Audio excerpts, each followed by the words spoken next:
Le livre du ciel, tome 4. 5 septembre 1902. Jésus, les anges et les saints pressent Louisa de les rejoindre au ciel. Son confesseur s'y oppose. Je continuais de me sentir mal et mon confesseur demeurait ferme. Il s'inquiétait même que je ne lui obéisse pas en ce qui regarde la question de ne pas mourir. Il craignait que je cesse de prier le Seigneur de me libérer de mes souffrances. D'autre part, je me sentais pressée par Jésus béni, par les saints et les anges d'aller les rejoindre, de sorte que je me trouvais avec Jésus à un moment et avec les citoyens célestes à un autre. Dans cet état, je me sentais torturée. Je ne savais pas quoi faire. Pourtant, je demeurais calme, de peur que si Jésus ne m'amenait pas au ciel avec lui maintenant, je ne trouve pas une autre occasion pour m'en aller rapidement avec lui. Alors je m'abandonnais totalement entre ses mains.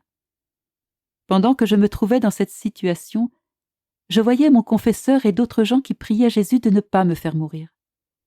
Jésus me dit : « Ma fille, je me sens violentée.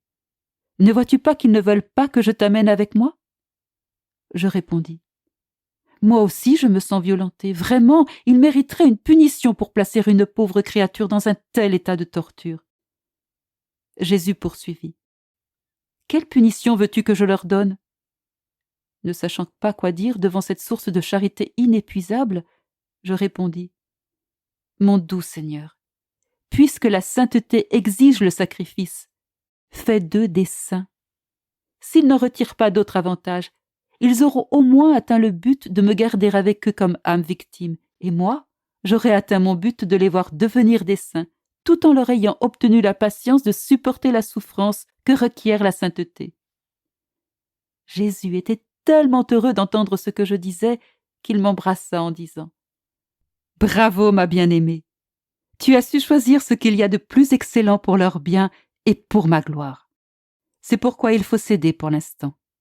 Je me réserve une autre occasion pour t'amener subitement avec moi en ne leur donnant pas le temps de nous faire violence. » Alors Jésus disparut et je me suis retrouvée en mon corps.